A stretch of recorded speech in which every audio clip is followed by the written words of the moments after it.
जय Hind and hello guys, स्वागत है आपका आपके अपने YouTube चैनल ज्ञानदेह होस्ट में। और इस वीडियो में मैं आपको बताने वाला हूं बैंक ऑफ बड़ौदा यानी कि BOB ऑफिस असिस्टेंट यानी कि पियोन रेगुलर भर्ती 2025 अप्लाई ऑनलाइन प्रोसेस के बारे में।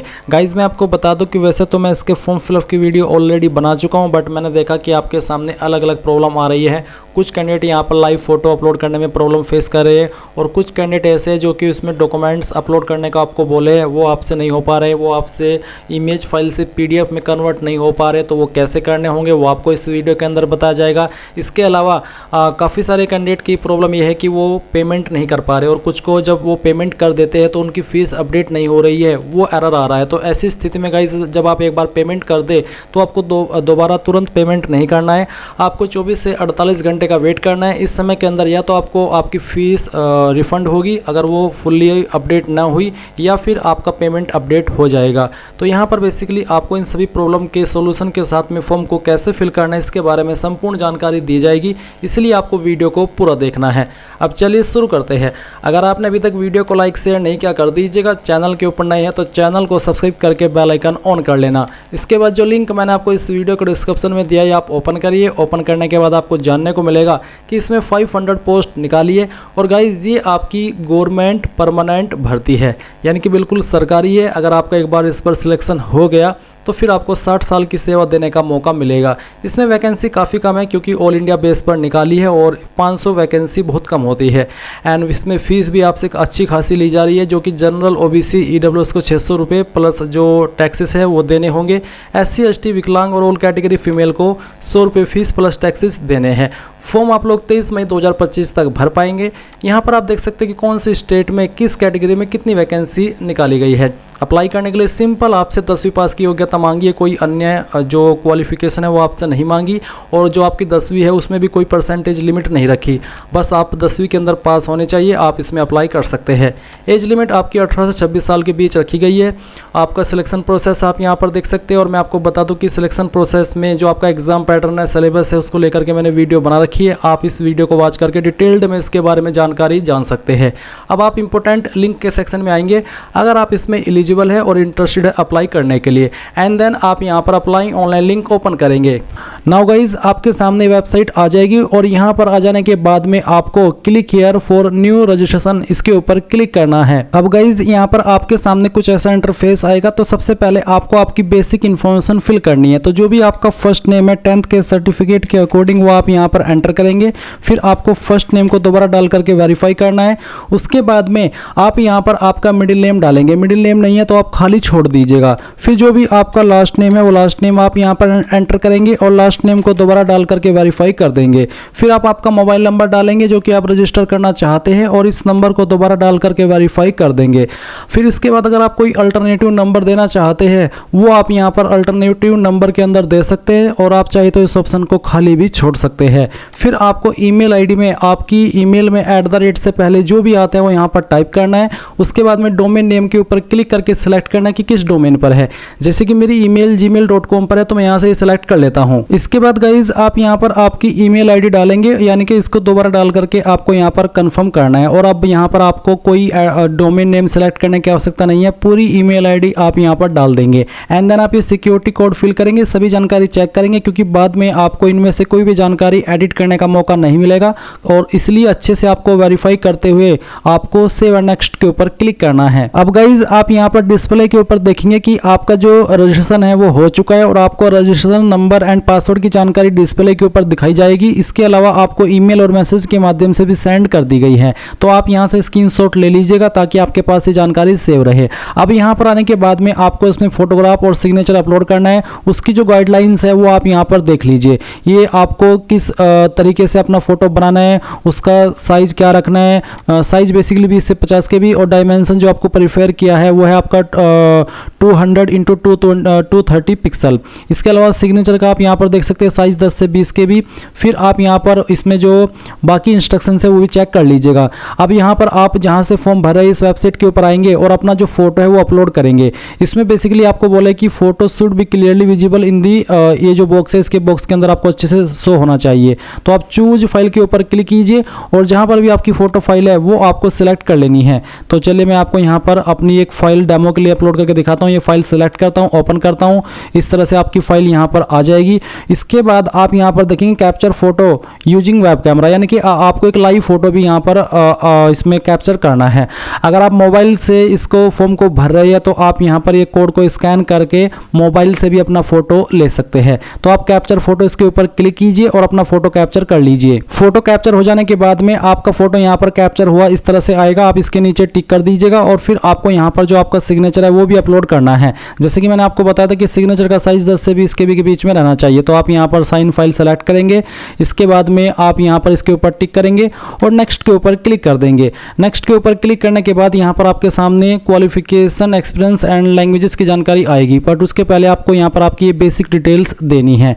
तो vacancies of state UT you are applying for, कौन सी स्टेट के लिए आप अप्लाई कर रहे हैं वो स्टेट आपको यहाँ पर सेलेक्ट कर लेनी है। ध्यान दीजिए यहाँ पर जिस स्टेट में आप अप्लाई कर रहे हैं उस स्टेट की लोकल लैंग्वेज आपको आनी चाहिए। और ये जो सवाल है नीचे ये उसी से संबंधित है।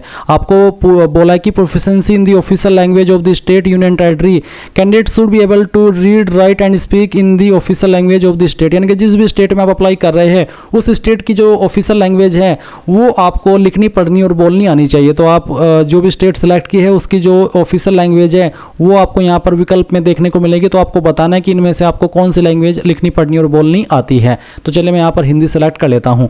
अब आती है कैटेगरी। तो जो भी आपकी कास्ट कैटेगरी है जैसे कि general, EWS, OBC, SC, ST जो भी है वो आप यहाँ पर टिक कर दीजिएगा। फिर यहाँ पर है कि क्या आप विकलांग है और आपकी विकलांगता 40% या उससे ज़्यादा है। अगर आप ऐसे कैंडिडेट है तो यस करिए, नहीं तो आपको नो करना है। जो कैंडिडेट विकलांग है और इसमें यस करेंगे तो फिर उनको बाकी के सवालों का आंसर करना है। एक और सवाल विकलांगता से जुड़ा हुआ है जो कि are you a person with specified disability covered. Basically ये जो RPWD एक्ट है इसके अकॉर्डिंग अगर आप लिखने में असमर्थ है, आपको स्क्राइब चाहिए, आप ऐसे कैंडिडेट है तो आप इसमें यस करेंगे। अगर आप ऊपर वाले की दया से, प्रभु की दया से आप बिल्कुल ठीक है तो आप इसमें नो कर दीजिएगा। फिर नीचे आएंगे, आपसे आपका रिलीजन पूछे तो जो भी आपका रिलीजन है वो आप सिलेक्ट कर लेंगे। फिर पूछा कि क्या आप रिलीजियस माइनॉरिटी कम्युनिटी से बिलोंग करते हैं। अगर हाँ तो यस, नहीं तो आप नो करेंगे। क्या आप एक्स सर्विसमैन है, अगर आप है तो यस करिएगा, नहीं तो आपको नो करना होगा। फिर आपसे पूछा कि क्या आप एक डिसेबल्ड एक्स सर्विसमैन है, अगर आप है तो यस, नहीं तो आपको नो करना है।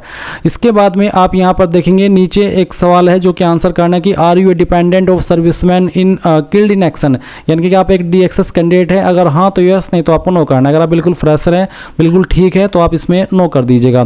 फिर एक और सवाल है कि are you seeking relaxation under widow, divorced women legally separated from their husband, यानी कि क्या आप एक ऐसे कैंडिडेट है जो कि डाइवोर्स्ड है और उसको जो छूट मिलती है इनके तहत में क्या आप उस छूट को चाहते हैं। अगर आप ऐसे कैंडिडेट है तो आप यस करिएगा, नहीं तो आपको नो कर देना है। नेशनलिटी के अंदर आप यहाँ पर इंडियन सेलेक्ट कर लेंगे। सेंटर ऑफ एग्जामिनेशन के अंदर आपको यहाँ पर बताना है कि आप इनमें से किस लोकेशन में अपना एग्जाम सेंटर रखना चाहते हैं। तो यहाँ पर आपकी चॉइस के अकॉर्डिंग सेलेक्ट कर लीजिएगा। फिर kindly indicate medium of paper in examination, किस लैंग्वेज के अंदर आप अपना पेपर देना चाहते हैं, English and Hindi, English and Urdu. तो जो भी लैंग्वेज आप यहाँ पर सेलेक्ट कर लेंगे फिर इसी लैंग्वेज में आपको आपका पेपर देना होगा, इसलिए अच्छे से सोच समझ कर ही यहाँ पर ये लैंग्वेज सेलेक्ट करना। अब आपको आपकी डेट ऑफ बर्थ बतानी है। पहले डेट सेलेक्ट कीजिए, फिर यहाँ पर आपका मंथ और उसके बाद में जो भी आपका ईयर है वो आप यहाँ पर सेलेक्ट कर लीजिएगा। गाइज मैं आपको बता दूं कि बीते कल मेरा बर्थडे था, वैसे ही बता रहा हूँ क्योंकि आप यहाँ पर देख सकते हैं 2 मई और जो ईयर है बर्थ का वो भी यहाँ पर मेंशन है। इसके बाद गाइज आप यहाँ पर देखेंगे जेंडर, तो जो भी आपका जेंडर है वो आप सिलेक्ट कर लीजिएगा। फिर आपसे पूछेगी क्या आप जुड़वा भाई बहन है। अगर आप जुड़वा भाई बहन है तो यस, नहीं तो आप नो कर दीजिए। अगर आप है तो यस करने के बाद में आपको आपके जुड़वा का नाम भी बताना होगा और उसका जेंडर भी बताना होगा। फिर मैरिटल स्टेटस, जो भी आपका स्टेटस है वो आप यहाँ पर सिलेक्ट कर लीजिएगा। इसके बाद गाइज यहाँ पर जो भी आपका फादर नेम है वो भी आपको 10th के सर्टिफिकेट के अकॉर्डिंग यहाँ पर एंटर करना है। एंड देन जो आपकी माता जी है उसका नाम आप यहाँ पर डालेंगे। फिर आता है एड्रेस फॉर कोरेस्पोंडेंस, यानी कि जो आपका प्रेजेंट एड्रेस है वो आपको यहाँ पर फिल करना है। आप लाइन 1, 2, 3 के अंदर अपना एड्रेस भरिएगा और कोई भी स्पेशल कैरेक्टर यानी कि कॉमा स्लैश का इस्तेमाल नहीं करना, क्योंकि अगर आप ऐसा करेंगे तो एरर आता रहेगा। तो आप यहाँ पर अपना एड्रेस डालिए। फिर उसके बाद में जो आपकी डिस्ट्रिक्ट है वो डिस्ट्रिक्ट आपको यहाँ पर एंटर कर देनी है। ये एंटर करने के बाद में आप यहाँ पर आपकी स्टेट सेलेक्ट कर लेंगे और फिर जो भी आपका पिन कोड है वो आपको यहाँ पर डाल देना है। अब अगर आपका प्रेजेंट एड्रेस और परमानेंट एड्रेस सेम है तो आप इसके ऊपर टिक कर दीजिएगा, अगर अलग है तो अनटिक करके नीचे अपना परमानेंट एड्रेस भर दीजिएगा। फिर choose the address for GST invoicing, यानी कि किस एड्रेस के ऊपर आप अपनी एप्लीकेशन फीस की जो स्लिप है वो भेजना चाहते हैं या भिजवाना चाहते हैं वो आप यहाँ पर सिलेक्ट कर लेंगे। फिर आप नीचे आएंगे और सेव एंड नेक्स्ट के ऊपर क्लिक करेंगे। अब आपके सामने यहाँ पर क्वालिफिकेशन, एक्सपीरियंस और लैंग्वेजेस का सेक्शन आ चुका है। तो गाइज यहाँ पर आप आएंगे और सबसे पहले 10वीं की इन्फॉर्मेशन भरेंगे। 10वीं आपने किस डेट में पास की है वो डेट आपको यहाँ पर सिलेक्ट करनी होगी, इस तरह से जैसे कि मैं आपको सिलेक्ट करके दिखा रहा हूँ। ये सिलेक्ट करने के बाद में आपको आपकी परसेंटेज बतानी है। अगर आपके नंबर CGPA के अंदर है तो आप उनको परसेंटेज में कन्वर्ट करके यहाँ पर फिल करेंगे। क्लास आपकी क्या थी, फर्स्ट, सेकंड या फिर पास। जिनके 60+ परसेंटेज होते हैं वो फर्स्ट क्लास में आते हैं और जिनके 45 से लेकर के 59 के बीच में रहते हैं वो सेकंड, और जिनके 33 से लेकर के 45 के बीच में रहते हैं वो पास क्लास में आते हैं। अब आती है 12वीं की इन्फॉर्मेशन। अगर आपने 12वीं की है तो आपको यहाँ पर 12वीं की जानकारी दे देनी है, नहीं की है तो आप इसको खाली छोड़ सकते हैं क्योंकि अप्लाई करने के लिए इस पोस्ट पर कंपलसरी रूप में 10वीं ही मांगी है। तो अगर आप 12वीं की इन्फॉर्मेशन भरे तो आपको बताना कि आपने किस स्ट्रीम में की है। मैंने फिजिक्स, केमिस्ट्री, मैथ यानी कि PCM से की है तो मैंने यहाँ पर लिख दिया। और आप यहाँ पर स्ट्रीम में चाहे तो साइंस, आर्ट्स, कॉमर्स इस तरह से भी भर सकते हैं। फिर आपको बताने कि कब आपने क्वालिफिकेशन आपकी पास कर ली थी वो आपको यहाँ पर इस तरह से सिलेक्ट कर लेना है। फिर उसके बाद में आपकी परसेंटेज एंड देन आपकी क्लास क्या आती है वो आप सिलेक्ट कर लीजिएगा। अगर आपने ग्रेजुएशन की है तो उसकी जानकारी भी सेम तरीके से भर सकते हैं, जहाँ पर आपको डिग्री के अंदर आपको आपकी क्वालिफिकेशन मेंशन करनी है, जैसे कि BA, BSc, BCom जो भी है, फिर किस यूनिवर्सिटी से की है उसका नाम देंगे, डेट ऑफ पासिंग, आपकी परसेंटेज और आपकी क्लास। इसके बाद आता है are you proficient in local language, reading, writing and speaking, यानी कि जो आपकी लोकल लैंग्वेज है आपकी स्टेट की, क्या वो आपको अच्छे से लिखनी, पढ़नी और बोलनी आती है, तो आप इसमें यस कर दीजिए कि हाँ आती है। फिर है वर्क एक्सपीरियंस, तो इसमें अप्लाई करने के लिए कोई एक्सपीरियंस कंपलसरी रूप में नहीं मांगा तो आप इसको खाली छोड़ दीजिए, आपको भरने की आवश्यकता नहीं है। फिर एक सवाल है कि whether desirous of availing pre exam training only for SC ST OBC विकलांग, यानी कि जो प्री एग्जाम ट्रेनिंग मिलती है SC ST OBC और विकलांग को, क्या आप वो लेने के लिए इच्छुक हैं, आपका मन है लेने का, आप यहाँ पर यस नो कर दीजिए, आपकी मर्जी है। इसमें आपसे आपके फॉर्म के ऊपर कोई प्रभाव नहीं पड़ेगा। और ऐसा भी नहीं है कि आपने यस कर दिया तो आपको लेनी ही है, आपकी मर्जी, आप बाद में लेना चाहे ले सकते हैं, नहीं तो आप मत ना भी ले, ये आपकी चॉइस है। फिर लैंग्वेज नॉन, जो भी आपकी स्टेट की लोकल लैंग्वेज है वो यहाँ पर आपको कंपलसरी वाले ऑप्शन में देखने को मिलेगी, जिसको आप एडिट नहीं कर सकते। तो आपको बताना कि मुझे पढ़नी आती, लिखनी आती और बोलनी आती है। इसके बाद में जो आपको सेकंड लैंग्वेज आती है वो चाहे कोई सी भी हो सकती है, वो आपकी उर्दू भी हो सकती है, वो आपकी इंग्लिश भी हो सकती है। तो जो भी आपको सेकंड लैंग्वेज आती है उसका स्टेटस भी आपको इस तरह से यहाँ पर बताना है। फिर अगर आपको कोई तीसरी लैंग्वेज आती है वो भी आप यहाँ पर लिख करके बता सकते हैं। वो लैंग्वेज आपकी कोई सी भी हो सकती है, इंडियन लैंग्वेज, वो आपको इस तरह से लिख करके बतानी है। और फिर नीचे आप सेव एंड नेक्स्ट के ऊपर क्लिक करेंगे तो ये जानकारी आपकी सेव हो जाएगी। अब आपके सामने आपके फॉर्म का प्रीव्यू आ चुका है। जो भी जानकारी आपने शुरू से लेकर अभी तक भरी है वो आपके सामने है, सभी जानकारी चेक कर ले और जब आपको लगे कि सभी जानकारी सही है तो ही आप आई एग्री के ऊपर क्लिक करें, नहीं तो आपको बैक के ऊपर क्लिक करके उस जानकारी को सही कर लेना है। क्योंकि जैसे कि मैंने आपको शुरू में भी कहा था कि आपको ये फॉर्म बाद में एडिट करने का मौका नहीं मिलेगा, इसलिए एक एक स्पेलिंग बहुत ही अच्छे से चेक करके बिना किसी जल्दबाजी के यहाँ पर कंप्लीट रजिस्ट्रेशन इसके ऊपर क्लिक करके ओके करना है और एक बार फिर से ओके कर देना है। अब आप यहाँ पर कुछ डॉक्यूमेंट्स भी अपलोड करेंगे। पहला है आपका DOB प्रूफ, जिसमें कि आप 10th का मार्कशीट अपलोड या फिर जो आपका सर्टिफिकेट है वो अपलोड करेंगे, जहाँ पर आपकी DOB लिखी हो। इसको आप PDF के फॉर्मेट में अपलोड करेंगे। अगर ये इमेज में है तो आप इसको PDF में कैसे बनाएंगे वो जान लीजिए। गूगल के अंदर आइए और सर्च कीजिए इमेज टू PDF। ये जो पहले वाली वेबसाइट है ये आपको ओपन कर लेनी है और जो आपका 10th का सर्टिफिकेट है जिसमें कि आपकी DOB मेंशन है वो सर्टिफिकेट आपको यहाँ पर सिलेक्ट कर लेना है। इसके बाद में आप इसको ओपन करेंगे, कन्वर्ट टू PDF कर देंगे, ये फाइल आपकी PDF के रूप में कन्वर्ट हो जाएगी। डाउनलोड PDF के ऊपर क्लिक करके इसको डाउनलोड कर लेंगे।